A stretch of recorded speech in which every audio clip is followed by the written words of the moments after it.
Women are more process oriented and men are more about getting there, about the goal. Men love to fix stuff, right? They want to get to the goal. When there's a breakdown, they want to fix it. And so men have a tendency to get into their wives' stuff in a way that feels like manipulation or control to the wives.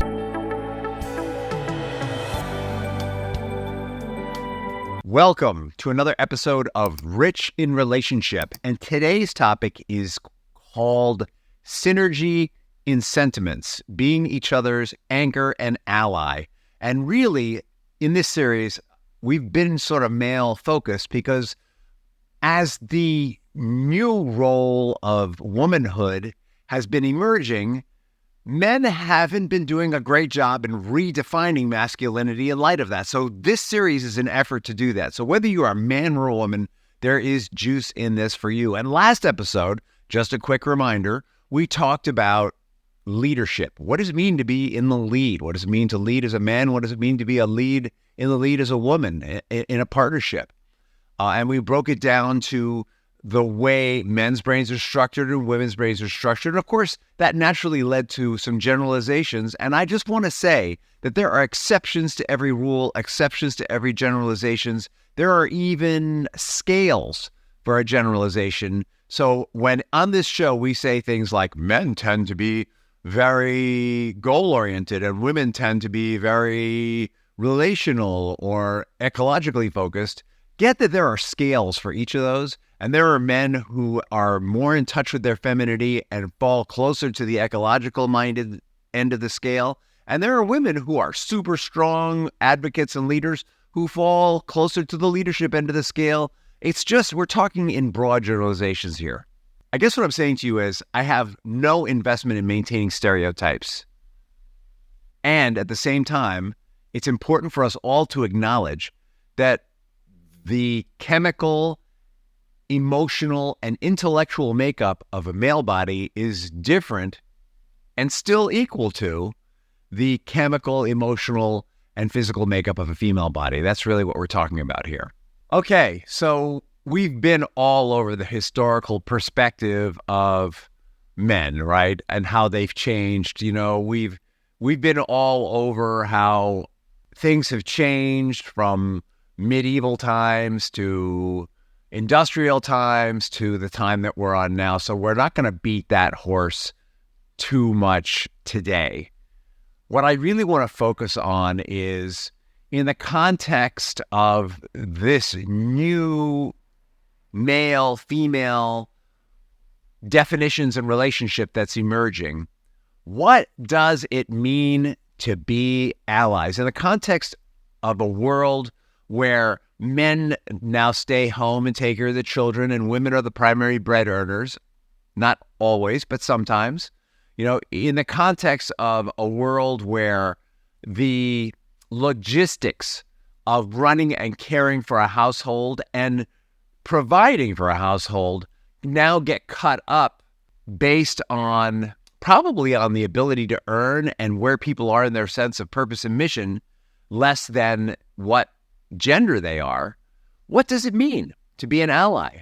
How do we support one another? And what I'd like to kind of lay out here is, we say this a lot here at Rich in Relationship. In every marriage, there are shared goals and there's a relationship, right? There's the two individuals and the relationship. It's really important that the individuals have their individual goals. And we're seeing that emerge more and more in society as there's reluctance to merge assets or even get married. You know, there's a lot of emphasis on, hey, we're individuals. If we get married, do we lose our individuality? Might be one of the concerns about that. Or it might be just that the legality and the complexity of legality that's evolved around marriage and divorce is so much that people just don't want to mess with it. Or it might be all that rolled in together. But the point is, our individuality is really important. And by the way, you know, back in the day when men were the providers and women took care of the children and provided for the household, individuality had less value in some ways there. It was really all about the role. Was the man fulfilling the role? Was the woman fulfilling the role? And a mistake that many of us make when the relationship's not working is we slip into those roles hoping that's going to fix the relationship, right? So what I mean by that is that men, when they feel their relationship's not working, will go, well, maybe if I can be a better caregiver or a better provider or whatever role I'm fulfilling, the relationship will work again, right? And that's not what makes relationships work. What makes relationships work are shared goals, shared dreams, shared values. And in addition to those things, shared actions, right? So there's our individual goals, dreams, values, and the actions we take as individuals. And then there's our shared goals, dreams, values, and actions that we take as a couple. And sometimes there's individual actions that we take for the relationship independently of each other. The actions are not always shared, but usually when there is synergy happening, our individual actions are the equivalent of keeping the relationship plate spinning, right? So let's go with an image. Tom and Mindy are spinning their individual plates. If Mindy's spinning her plate, Tom is spinning his plate. Then there's Tom and Mindy's relationship that they're both spinning. Now, that takes coordination. Sometimes one of them makes sure that that plate is spinning, sometimes the other one, and sometimes both of them. Are you getting the image? That's kind of how this works. And what happens very often is people get so stuck in roles, people get so stuck in providing for the children, people get so stuck in taking care of the logistics that they forget to spin the relationship plate. So what we're going to delve into here in this episode is how do we do that? And but it's from a support role. It's from an ally role. So what we're going to delve into this relationship is how do men, given their wiring and chemistry, support the relationship and their wives? And how do women, given their wiring and chemistry, support their husbands? That's kind of what we're going to delve into here. Deep breath. This is a big topic. I'm going to do my best to keep it to 20 minutes to treadmill time, right? You're on the treadmill right now, I hope, or maybe you're driving somewhere. All right. So let's start with women. So what we know about the female brain from years of studying is it's a much more efficient tool. Why? Because women have more wiring between their right and left lobes, their logical lobe and their creative lobe. So there's a lot more back and forth going on between those two lobes. Super cool. And this compensates for the fact that women have slightly smaller skulls, generally speaking, and therefore their brain size tends to be approximately 5% smaller. So even though their brain size is slightly smaller than a man's, it works better, right? It ain't the meat, it's the motion. This is a great, let's flip that context onto women. That was terrible. I'm sorry. I couldn't resist it. And so their natural tendency is to see many perspectives, and women as the nurturers, like the physical nurture of the child in the womb, and as the creature that has birthed this child and breastfeeds the child, even though we can bypass that now, and we do bypass that now, women have evolved to be very aware of the emotional ecology of their family, the emotional ecology of their community and their friends. And so as a result, women have a tendency to focus on all the pieces and how are they interacting and is the ecology balanced and working in the now. And men, because they have less wiring across the two lobes, they have a tendency to be super goal-oriented. Men over thousands of years have been protectors and hunters, and there are certainly exceptions to this. I want to be really clear.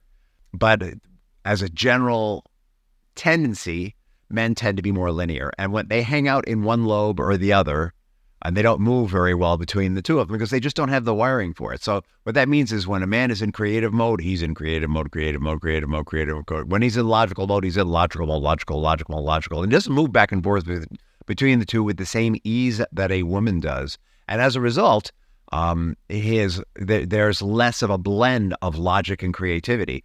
So what that means is that men have a tendency culturally and biologically to focus on the end and how to get there and less on the means. If I were going to throw in some more concepts here as a guy who's living in his logical brain right now, it would be that women are more process oriented and men are more about getting there, about the goal. And we talked in the previous episode about how that shows up in sex, for example. For a woman, the process, the elements of the process need to be in place before they want to have meaningful interaction with a man. Right? So they need to feel safe. They need to feel loving. I'm not talking about like going off and hooking up, right? Hooking up is where two people are just like, hey, I've got a need, you've got a need, let's go take care of business. I'm talking about when people really connect emotionally. A woman's sense of safety and trust needs to be in place and love needs to be in place for her to have that physical connection. Whereas for men, the sense of connection, safety, and trust happens after the physical connection. So that, these are examples of how the brain wiring and emotional wiring of men and women are kind of reversed.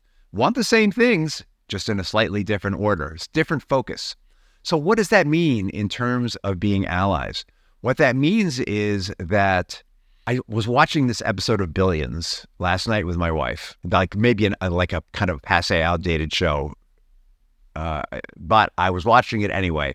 And there is this character in Billions who is married to one of the protagonists and works in the other protagonist's office. And so she is an ally to both her husband and to the billionaire boss that she works with. And she wants them, they're kind of at war, and she wants them to work it out. And so she speaks strategy into both of their lives.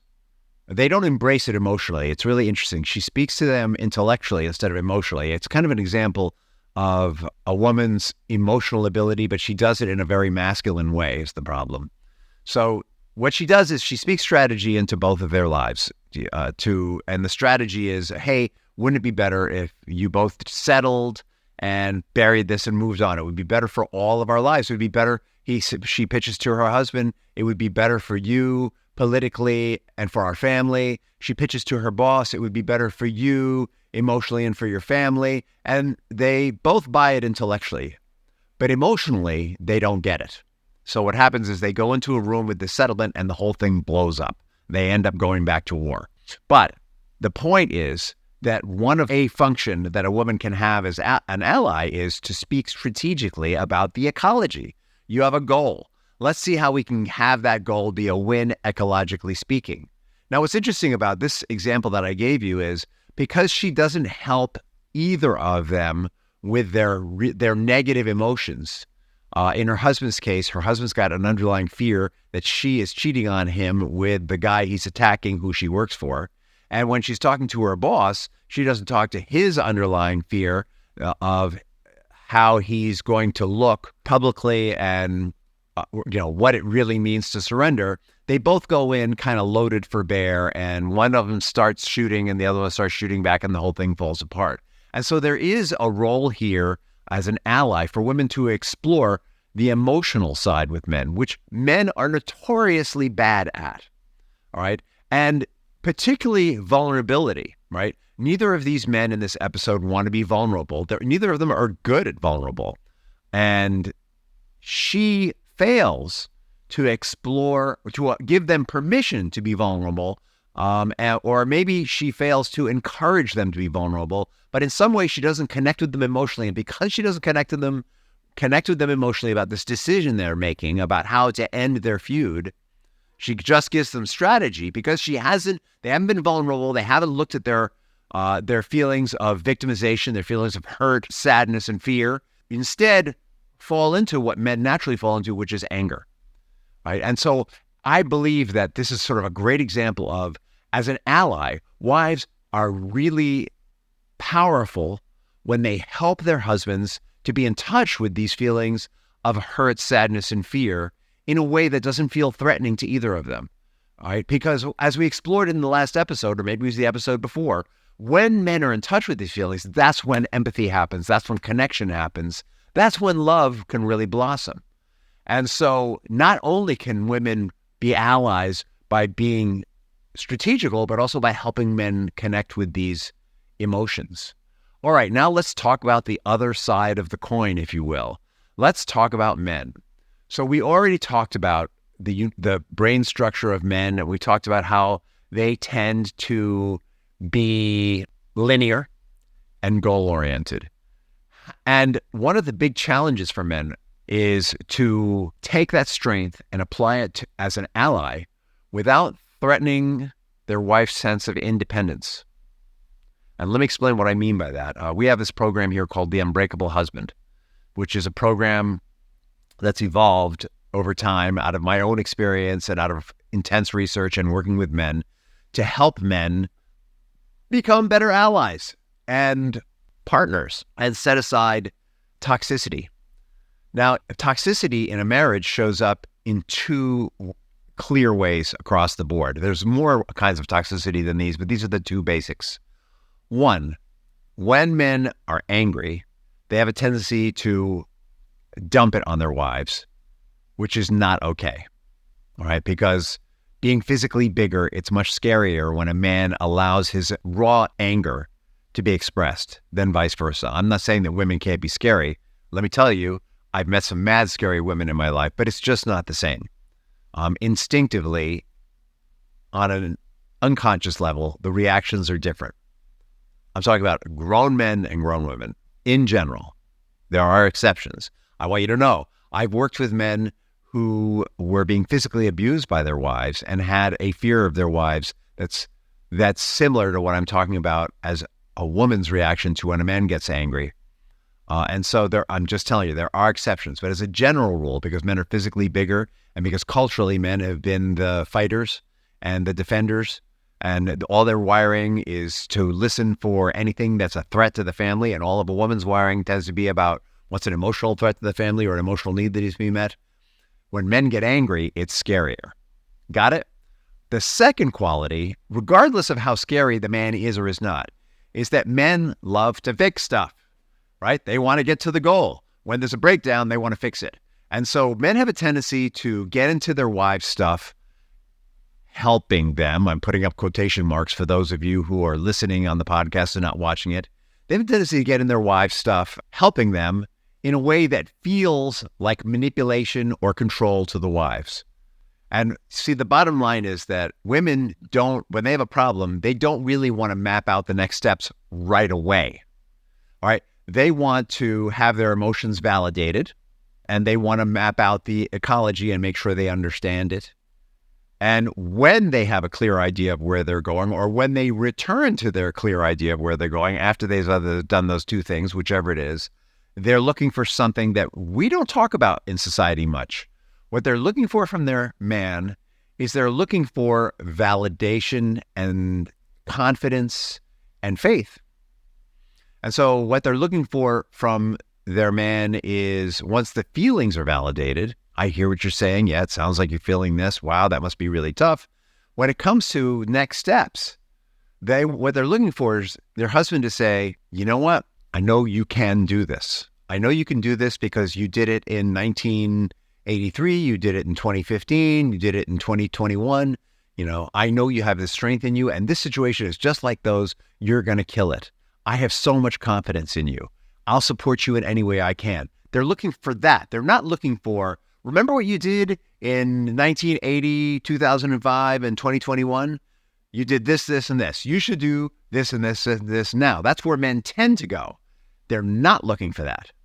What they're looking for is that they made a decision about how they're going to get to a certain goal, or maybe they have a situation that's similar to those, and what they're looking for is acknowledgement that the qualities that took them through those situations will take them through this one. See, it's a little different, guys. They're not looking for a blow-by-blow, step-by-step, tactically grounded strategic plan. What they're looking for is validation that they've done it before and they can do it again. And you're going to want to give them examples, by the way. Like a real male ally doesn't just say, babe, you got this. I'm confident in you and I have faith in you. They say, you have this. I'm confident in you and I have faith in you because you remember when this happened with the kids and you did X, Y, and Z and how well that worked? Well, this may not be exactly the same, but I know you're going to figure this thing out. And if I can help you in any way, I will. And men, you want to be really careful not to go into a plan. All right. You want to be really careful not to go into how they should do it. You want to stick with that they can, that they are strong enough, that they have the emotional fortitude to do that. That's what a wife is really looking for. And when she asks for a plan, the answer is, are you sure you want me to help you with this? Make sure, like check it with her. Because I know sometimes when I get into this aspect of our lives, it sounds like I'm trying to be controlling and manipulative. So I just want to make sure that this is what you really want from me. And if it sounds like I'm being controlling and manipulative, please use the safe word, which in case you all didn't know, the safe word is avocado. Please use the safe word avocado. The safe word is whatever you want it to be. Or please let me know. Maybe you don't have a safe word, right?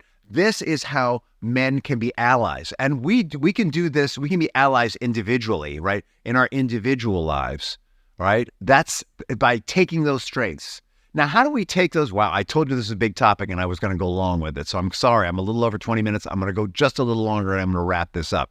So we want to stay aware of our individual growth goals for each of us. Like we want to make sure that we're invested in our wife's plan for her personal development as an individual.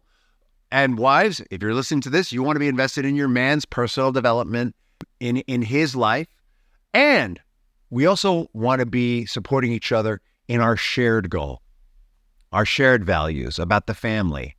And so that means taking those same ways of supporting each other and now applying it to the kids, those same ways of supporting each other and now applying it to the neighbors, the extended family, the household, any area of your life that you can think of, any discussion that you're having about it. These are the roles that you're going to take with each other unless you have been invited to step out of your role. And then you will confirm it, particularly if you're the man, because reputationally, men are often accused of being manipulative and controlling. And let's get really clear about this. Part of it has to do with hundreds, if not thousands of years of men being controlling, right? We're now at a transitional point in history where instead of having women be in charge, or instead of having men being in charge, we're going to be partners. And men are going to lead where their strengths are, and women are going to lead where their strengths are. We're finally at a pivotal point of history where our society can be a balance between male and female. And how cool is that? And we're also bucking thousands of years of male domination and putting women down and all kinds of stuff that we're not going to go into right now because we've all talked about it. All right, if I had more time, we talk more about the relationship ally role, but we are coming to the end of the show. So let's just get back to the fact that marriage is synergistic, and the synergy happens when we bring our strengths in as allies, and when we maintain boundaries based on our natural strengths and our genetic strengths, and where we maintain, and we only cross those boundaries when we're invited. What makes a boundary safe is invitation. And when you do these things, you're going to step into a relationship that is so much more powerful, you're going to be blown away. And so if you're a man who's struggling with this and you really don't understand it, I'm going to encourage you to reach out to me and connect with me, direct message me. Or if you're a woman and you've got a man like this in your life, recommend that he listen to this podcast. Recommend that he give me a call if you want. I do free calls to help guys out. You can get to that if you're interested in the Unbreakable Husband program through a bit.ly link, bit.ly/men's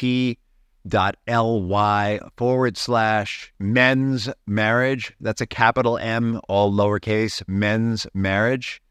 As always, you can find me in social media and you can find me at richinrelationship.com.